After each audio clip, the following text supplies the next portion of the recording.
período Cretáceo, os dinossauros raramente morriam de velhice. Os predadores reinavam, movidos por um único propósito: atacar. O Tiranossauro Rex era uma arma antitanque de 4,5 toneladas com autopropulsão.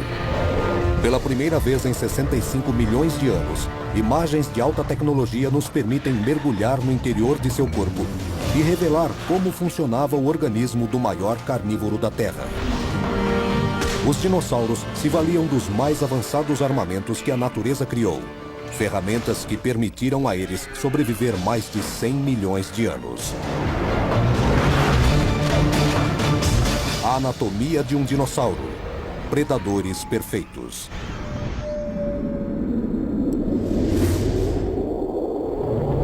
América do Norte, 115 milhões de anos atrás. Criaturas reptilianas evoluíram para máquinas mortíferas jamais vistas. A morte estava em toda parte, surpreendendo do céu, emboscando na floresta. E às vezes, irrompendo de entre as árvores na forma do Tiranossauro Rex. O Tiranossauro Rex foi o maior predador da história dos animais terrestres.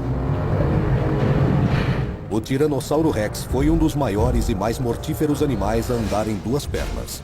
Por 2 milhões de anos, ele reinou sobre o oeste americano.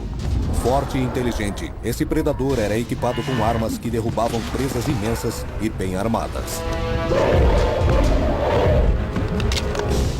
O crânio do tiranossauro era gigantesco. E cada dente dele podia esmagar uma couraça.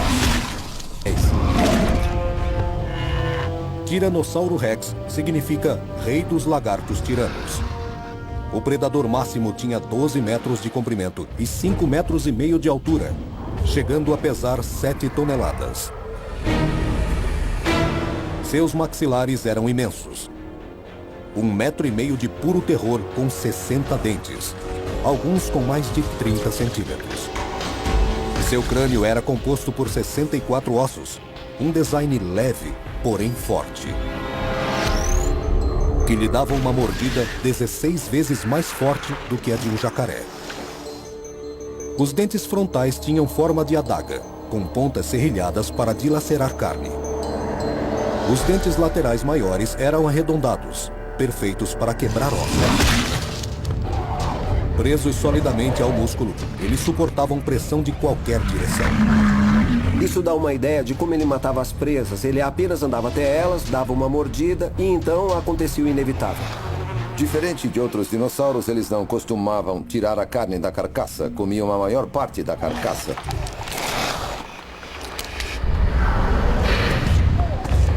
As grandes pernas e pelvis do Tiranossauro Rex compunham metade do seu peso. Sua cauda pesava 1 tonelada. O motivo? Equilibrar os 450 quilos de cabeça. 2/3 da cabeça eram compostos de músculo, capacitando a mandíbula a se fechar com força o bastante para atravessar um barril de aço.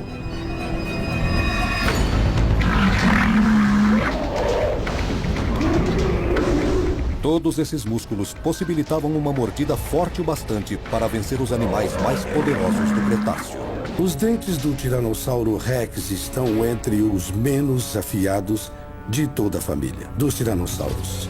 Eram dentes desenhados para esmagar, para penetrar camadas grossas de couraça e músculo num golpe esmagador, poderoso e hemorrágico.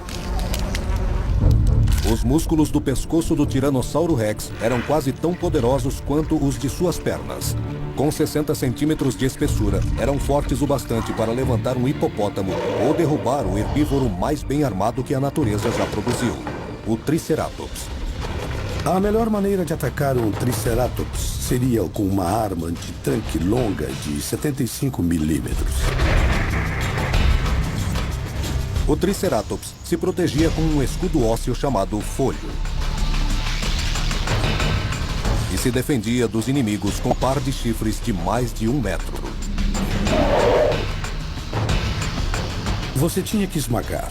O único meio de lidar com aquela armadura imensa, curva e forte era dar um golpe esmagador com muitos dentes. Mas derrotar um Triceratops não requeria só dentes. Exigia força. As armas mais perigosas do Triceratops ficavam sobre um crânio que podia girar 360 graus. O Triceratops devia ficar com os chifres e o escudo apontados bem de frente para o inimigo. Para um Tiranossauro Rex, a chave para derrotar um Triceratops estava em seus imensos maxilares.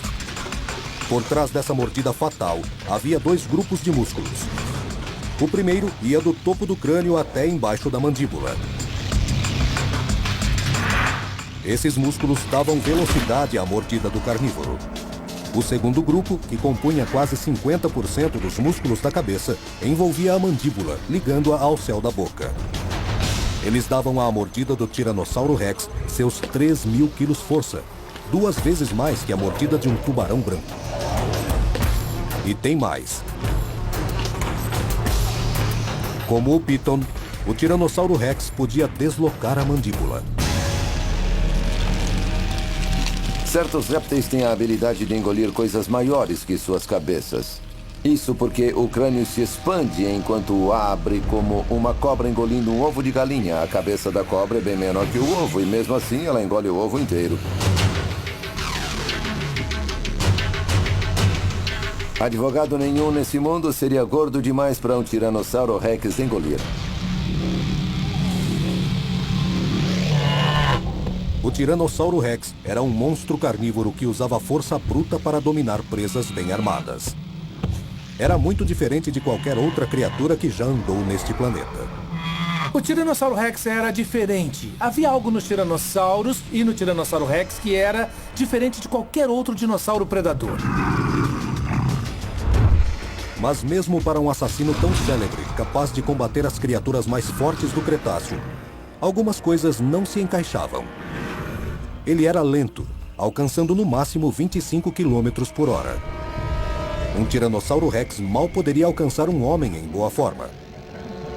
Também era desajeitado, precisando de 2 segundos para virar 45 graus.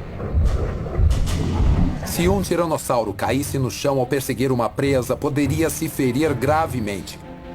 E suas mãos, com apenas 2 dedos, eram completamente inúteis para segurar a presa. Bom, além do tamanho dele e dos dentes grandes, o que mais notamos no Tiranossauro Rex são os bracinhos insignificantes, tão pequenos que nem alcançavam sua boca. O gigantesco Tiranossauro Rex nos deixa desconcertados. Tem que haver algo mais nesse assassino. Como pôde essa boca gigante sobre pernas se tornar o caçador mais assustador do Cretáceo? Foi a força bruta? A mordida letal? Ou alguma outra coisa?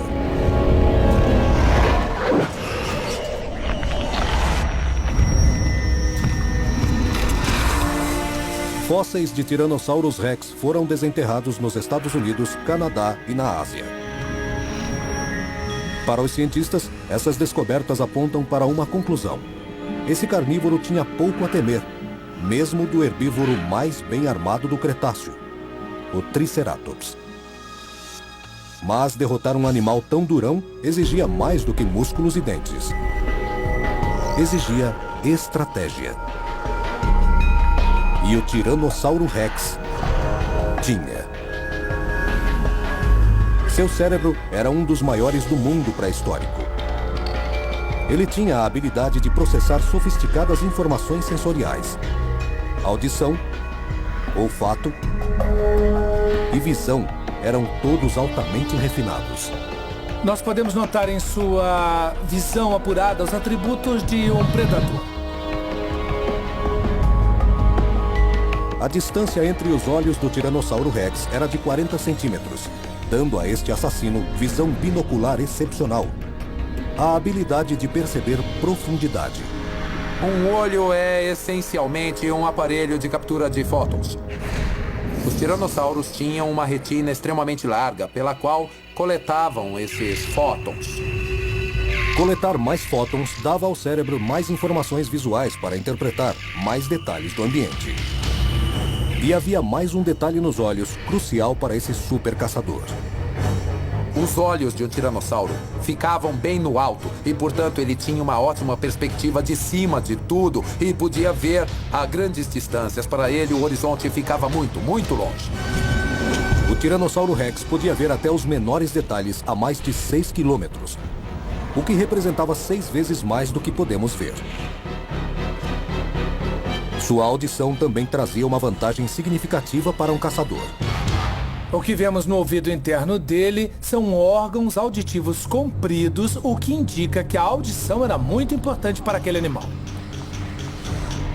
A chamada cóclea é um tubo oco em forma de caracol cheio de líquido. Esse tubo vibra em resposta às ondas sonoras. Milhares de minúsculas células capilares detectam o movimento e mandam sinais elétricos para o cérebro. A cóclea de um Tiranossauro Rex tinha 2,5 centímetros. Então, ele podia captar uma grande faixa de frequências. Ele era capaz de ouvir sons de frequências bem baixas e, mesmo que estivesse distante, faria parte de seu mundo perceptivo. Ele não queria ouvir os passarinhos à sua volta porque não era nada que ele iria comer. Mas se ele ouvisse o infrassom do grunhido de um Triceratops, era o que ele queria ouvir, porque era o som que dizia onde estava o almoço. A batalha com o Triceratops era, na maioria das vezes, um duelo até a morte. Aquele herbívoro não havia evoluído para um tanque de guerra à toa. Sendo especialista em tiranossauros, eu não gosto de admitir. Mas nessa situação, o Triceratops poderia ganhar e provavelmente ganhava muitas vezes. Parece que a batalha muitas vezes acabava em empate. O maior predador do Cretáceo partia de mãos vazias. Os Tiranossauros Rex tinham sangue quente, então precisavam manter a temperatura do corpo. Isso significa consumir quantidades enormes de energia, mais de 1 milhão de calorias por semana. Quase 700 quilos de carne crua. Uma dieta e tanto, mesmo para um super predador. Mas talvez ele conseguisse uma refeição de outra maneira. Talvez ele também roubasse a caça de carnívoros rivais. A verdade é que ele tinha os recursos de um predador, mas essas ferramentas também servem muito bem a um carniceiro. Um dos recursos era o nariz, o mais sensível de todos os dinossauros carnívoros. Eu posso dizer que o olfato apurado era perfeito para achar carcaças, e quando ele as encontrava, ele as comia. Um Triceratops morto. A caça de um outro predador? Para o Tiranossauro Rex, procurar carniça tinha seus riscos. Meter o nariz no jantar de outro podia acabar muito, muito mal. Mas um Tiranossauro Rex podia enfrentar quase qualquer outro carnívoro, inclusive outro Tiranossauro Rex. E quando era tiranossauro contra tiranossauro, o vencedor levava tudo. O canibalismo na natureza não parece ser uma questão de prazer, é questão de negócios. A carne de outro tiranossauro também era comida, tinha proteína e ia ajudar aquele indivíduo a sobreviver até a próxima caça. Atacar um Tiranossauro Rex pode parecer suicídio. A menos que você também seja um Tiranossauro Rex. Canibalismo é a regra, não a exceção. Se você é um carnívoro e tem carne ali, você se aproveita disso.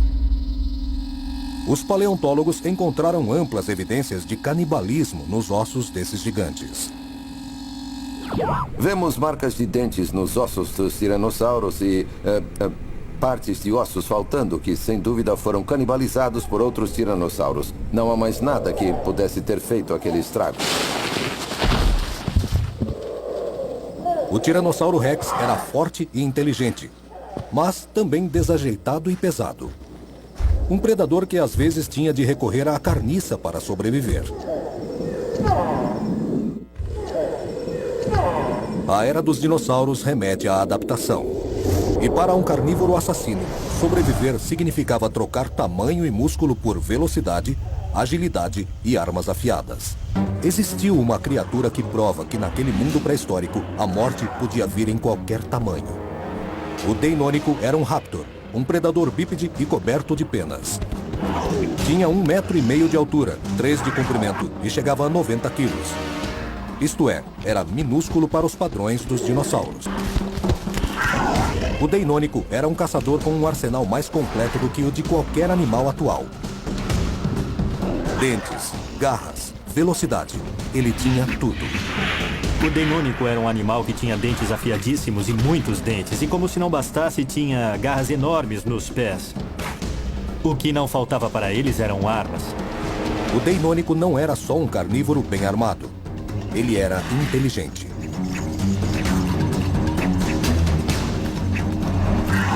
Esse predador podia espreitar o alvo, planejar o ataque e então derrubar a presa com precisão fatal.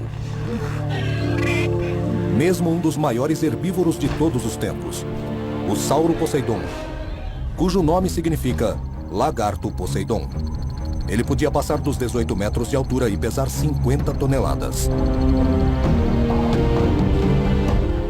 O Sauroposeidon era muitíssimo maior que o Deinônico, e seu gigantismo era sua melhor arma de defesa.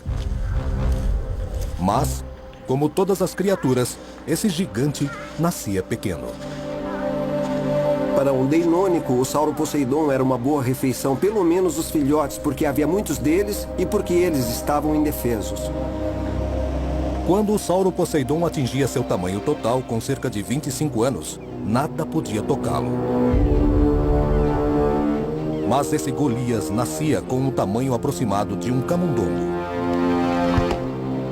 Quando os ovos eclodiam, os filhotes cresciam rápido, mas não rápido o suficiente. Nos 3 primeiros anos, eles sequer chegavam a 1 tonelada. Eram 3 anos com o pequeno Deinônico nos seus calcanhares. Há muitas evidências de que o Deinônico matava animais que pesavam 10 vezes mais do que ele. E 10 vezes o peso de um Deinônico em carne pura era uma bela refeição. Era banquete para um bom tempo porque um Sauroposeidon de 3 anos tinha o tamanho de um hipopótamo. Derrotar um animal 10 vezes maior que você exige mais do que cérebro. Exige sentidos altamente apurados. Podemos dizer que ele tinha uma excelente visão, boa audição e um olfato muito bom também. Mais que isso. Como poucos carnívoros de hoje, o Deinônico tinha um olfato tão sensível que podia rastrear a presa na calada da noite. Dentro do focinho, havia 2 passagens nasais. Como um filtro de ar pré-histórico, havia pregas de tecido sensorial para maximizar a área de superfície. Esse tecido continha milhões de quimiorreceptores, nervos que capturavam as moléculas de odor. O resultado é que o Deinônico podia farejar a presa a quilômetros de distância. O olfato de um Deinônico podia alertá-lo da presença de um rebanho de um bando de herbívoros até 50 quilômetros de distância. E o Sauroposeidon, como todos os herbívoros, tinha cheiro forte. Diferentemente dos carnívoros, eles produzem quantidades enormes de dejetos, fezes que formam uma trilha de odor que marca por onde passaram. Para o Deinônico, aquele odor era uma dádiva. E os olhos do carnívoro podiam ver claramente a presa a grande distância.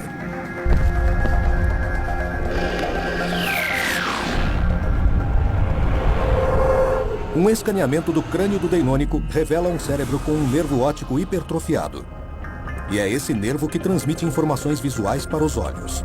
O nervo óptico era bem desenvolvido. E as órbitas eram muito grandes. É como ter uma conexão de banda larga entre os olhos e o cérebro. Essa alta velocidade significa que o Deinônico podia reagir rapidamente a mudanças muito sutis no ambiente. Observando o olho do Deinônico, vemos que ele tinha uns 2,5 centímetros, com muito espaço interno para fotorreceptores, então ele enxergava bem à noite. A visão dele era excelente. Diferentemente de um mamífero, o Deinônico não tinha vasos sanguíneos na retina, que causam aquele efeito avermelhado nas fotos com flash. Essa simples mudança de design dava espaço para muito mais bastonetes e cones, mais que o dobro do número de fotorreceptores da retina humana. E todos esses bastonetes a mais permitiam que ele enxergasse no escuro. É como se o Deinônico visse o mundo com óculos de visão noturna. Esse animal tinha uma visão muito sensível. Ele era capaz de discriminar objetos com grande clareza e acuidade visual.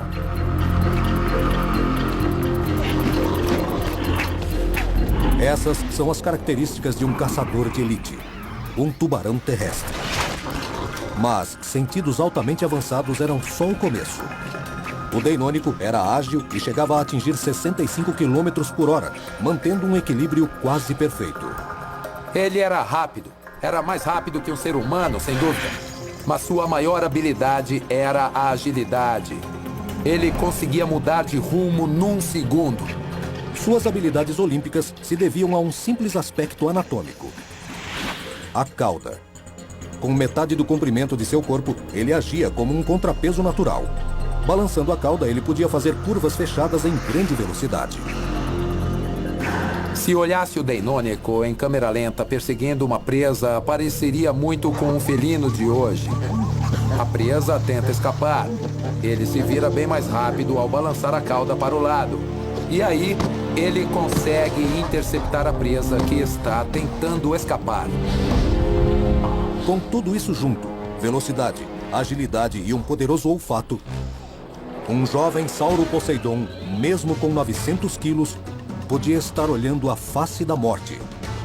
Principalmente se houvesse mais de um Deinônico em seu rastro.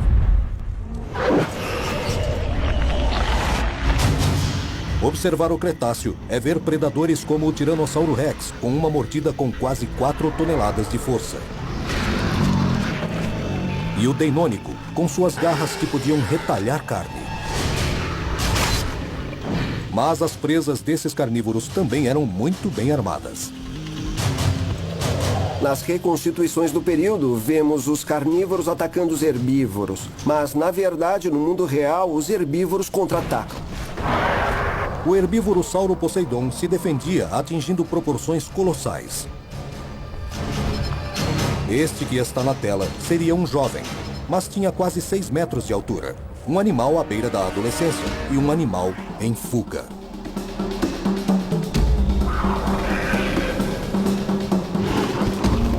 Em seu encalço havia não um, mas 2 raptores, que respondiam pelo nome de Deinônicos. Esses pequenos assassinos trabalhavam em equipe. Os Deinônicos não pesavam muito mais do que um ser humano e quando atacavam presas, como o Sauro Poseidon, tinham a grande vantagem de trabalhar em grupo. Eles estavam aumentando as chances de ganhar o almoço. É uma estratégia usada ainda hoje. Trabalhando juntos, leões capturam presas grandes como um elefante de 4 toneladas. E eles só têm dentes e garras. O Deinônico empregava um vasto arsenal mais poderoso do que o de qualquer criatura de hoje. A única defesa do Sauro Poseidon era seu tamanho. Mas o Deinônico sabia que quase qualquer defesa podia ser quebrada com as armas certas. Como garras dianteiras recurvadas com mais de 7 centímetros, projetadas para se enterrar nos corpos das presas como os grampos de um alpinista. O ataque ideal dele era saltar, segurar-se na presa, grudar nela e então morder. Então os braços é que posicionavam o corpo para desferir o ataque fatal. Eles podiam golpear muito rápido e podiam, se atacassem um animal maior, usar os braços para avançar contra ele. Ao fazer isso, podiam recorrer a outras armas no ataque, como as garras do pé. O nome Deinônico significa garra terrível. É uma referência ao osso articulado que ele tinha nos pés. A ponta cortante era revestida de queratina, a mesma substância que forma as garras dos felinos. Mas num Deinônico, essa garra chegava a 10 centímetros. Como uma faca retrátil, essa arma letal tinha a ponta afiada e podia flexionar quase 180 graus. Para mantê-la afiada, o Deinônico a mantinha fora do chão até o momento certo. Então, numa investida relâmpago, ele cravava a foice na carne da presa. desferindo um golpe agudo com 200 quilos de força. A chave do ataque fatal do Deinônico era a pata traseira. O pé era de longe o órgão mais forte e terminava numa garra enorme como um estilete. Então, enfiar essa faca curva na sua barriga, no alvo dele, ia ferir mortalmente com uma flexão.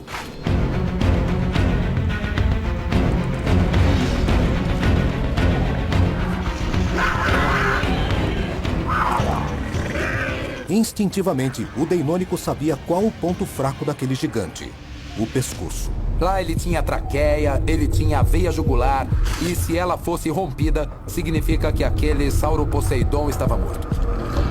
Mas a morte não vinha de forma rápida ou prazerosa. Para um bando de Deinônicos, uma caça daquele tamanho era um banquete. E seus crânios eram especialmente concebidos para comer. Seus maxilares eram estreitos e leves. E suas gengivas eram equipadas com 70 dentes afiados. Eles eram como piranhas, feitos para eviscerar uma vítima. Se olhar para os dentes com atenção, eles eram ridiculamente pequenos. Eles eram muito delicados. Não eram armas mortíferas.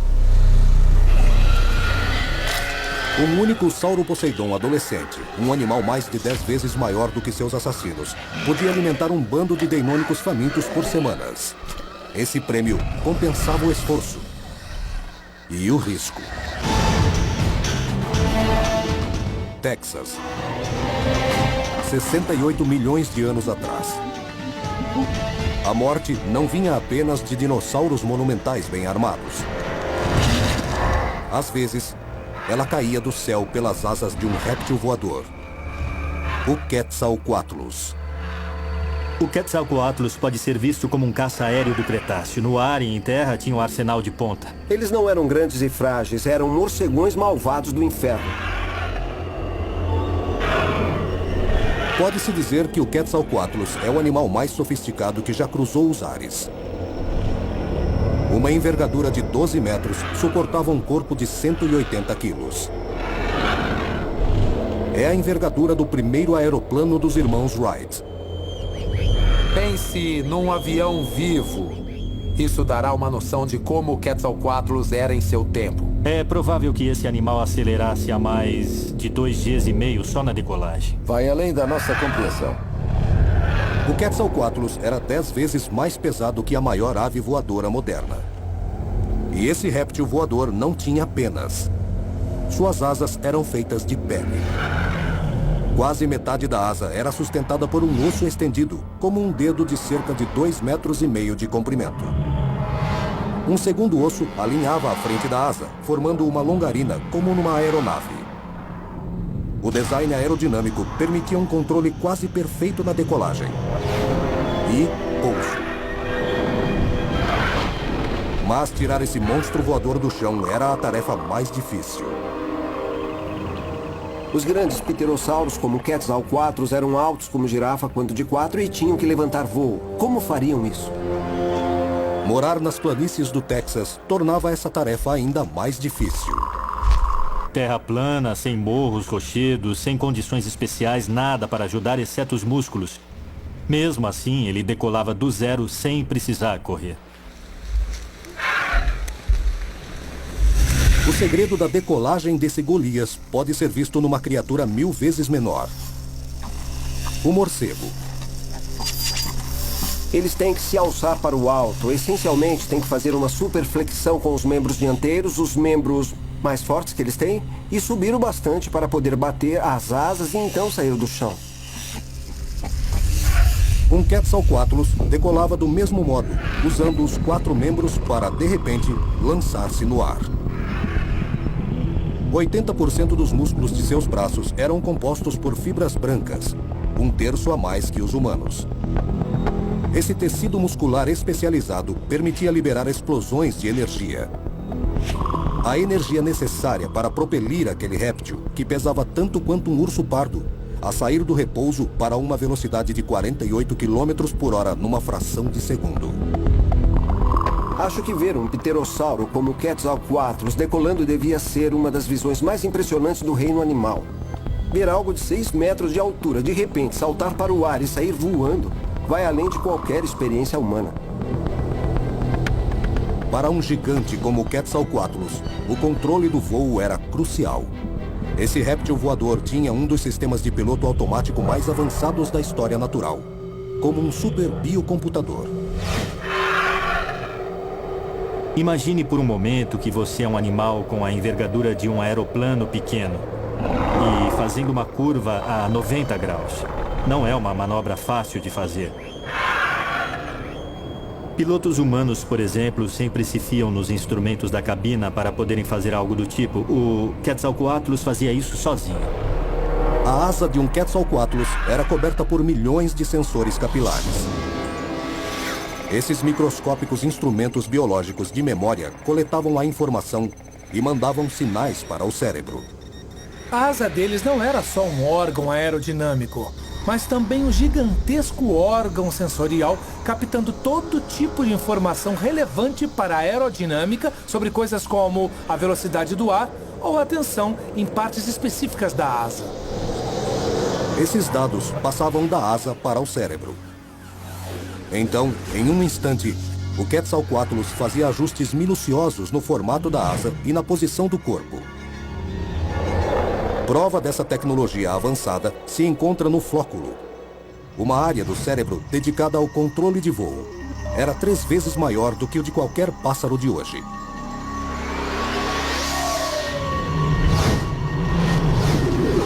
Há muitos cálculos acontecendo no cérebro que são cálculos subconscientes. E a questão é que estão acontecendo o tempo todo. Isso não pode parar, porque esses animais estão no ar. E se houver uma falha nesse processo todo, os resultados serão potencialmente catastróficos. Nada desse tamanho conseguiria voar até o século XX, 65 milhões de anos depois. E o Quetzalcoatlus ainda mantém o recorde de autonomia de voo. Como se manter no ar por uma semana? É provável que ele fizesse 42 mil quilômetros numa só viagem. O Quetzalcoatlus foi um dos carnívoros mais estranhos e amedrontadores a habitar a Terra.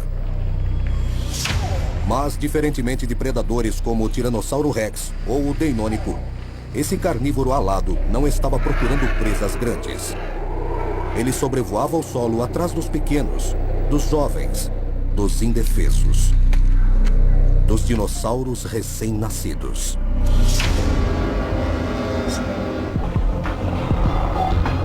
Manter aquele predador alado a uma altitude de 4.000 metros exigia uma envergadura de 12 metros, um sistema de controle acurado e uma visão quase perfeita.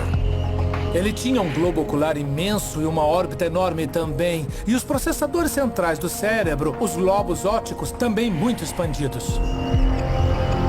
Sua retina de 10 centímetros continha mais de 1 bilhão de receptores de luz e registrava 4 vezes mais detalhes que o olho humano. Um Quetzalcoatlus também podia ver um espectro de luz invisível aos humanos, o ultravioleta. A urina de suas presas absorvia os raios UV e os refletia. Isso criava uma trilha luminosa que levava diretamente à vítima. Esses animais tinham um mecanismo muito desenvolvido para estabilizar o olhar, permitindo que mantivessem o alvo fixo em foco, na mira, por assim dizer, enquanto eles voavam.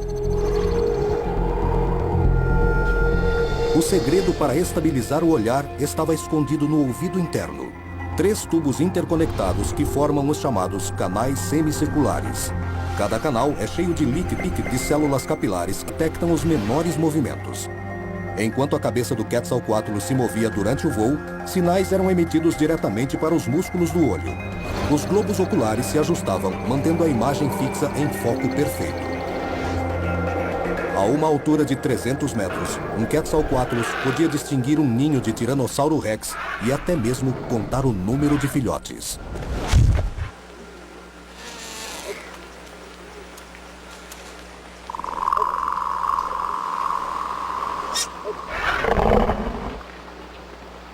Eu acho que um grande pterossauro no solo seria assustador porque eles se moviam de 4 e deviam ter aquele tipo de movimento preciso das aves, só que eram enormes. Os Quetzalcoatlus faziam suas próprias leis. A maioria dos carnívoros manteria a distância dos filhotes de um predador, mas não esse réptil. Não devia haver muitos animais no Cretáceo que ousassem pegar um bebê Tiranossauro Rex. O Quetzalcoatlus provavelmente fazia isso. Esses grandes pterossauros, como o Quetzalcoatlus, comiam bebês dinossauros à torto e à direito e quando queriam, vrum, recuavam, saltavam para o ar e saíam voando. Para o Quetzalcoatlus, a chave para sequestrar bebês dinossauros era a fuga rápida. Escapar não era problema para um réptil que atingia 2,5 Gs na decolagem, indo de 0 a 48 km por hora em menos de 1 segundo. Se você fosse um Quetzalcoatlus vivendo numa terra cheia de tiranossauros no final do Cretáceo, decolaria depressa. O Quetzalcoatlus era um dinossauro atípico do Cretáceo. Velocidade, agilidade e biologia sofisticada lhe permitiram sobreviver por milhões de anos num ambiente brutal.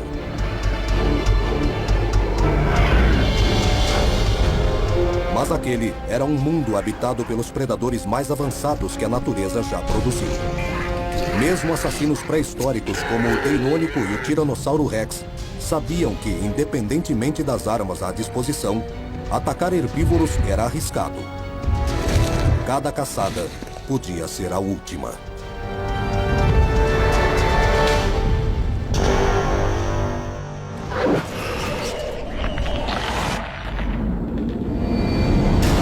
Uma mística envolve os poderosos carnívoros do Cretáceo. Eles reinavam num mundo perigoso. Mas ser um superpredador como o Tiranossauro Rex não era tarefa fácil. Sobreviver até a vida adulta já era um grande feito, que exigia uma década ou mais, caçando e devorando as criaturas mais perversas que já andaram na face da Terra. Embora o seu papel no ecossistema seja o topo da cadeia, na maioria do tempo, você está passando fome. Presa alguma se deixa levar facilmente. Os herbívoros lutam como se suas vidas dependessem disso. E dependem.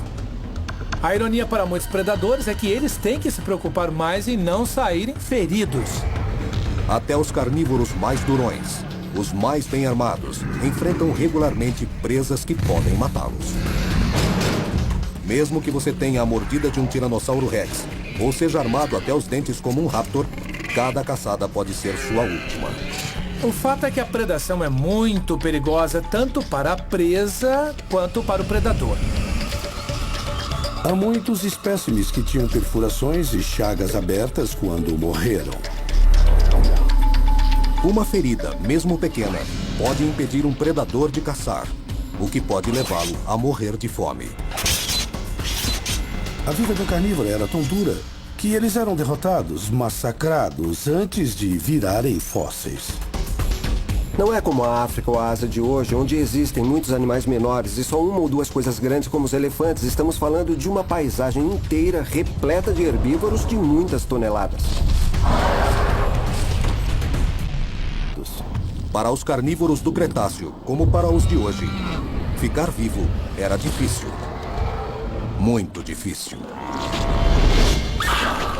Se pensarmos nos predadores de hoje, eles têm uma vida bem curta.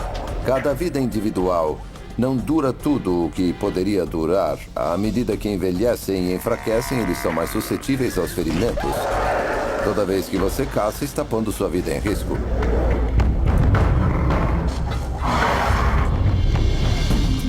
No mundo dos dinossauros, os predadores não podiam parar por nada. Eles usavam todo o seu arsenal. Cérebro, olhos de águia, capacidade de voar, superaudição e um olfato avançado. Mas, como sabemos, aqueles que vivem pela violência, às vezes, morrem pela violência.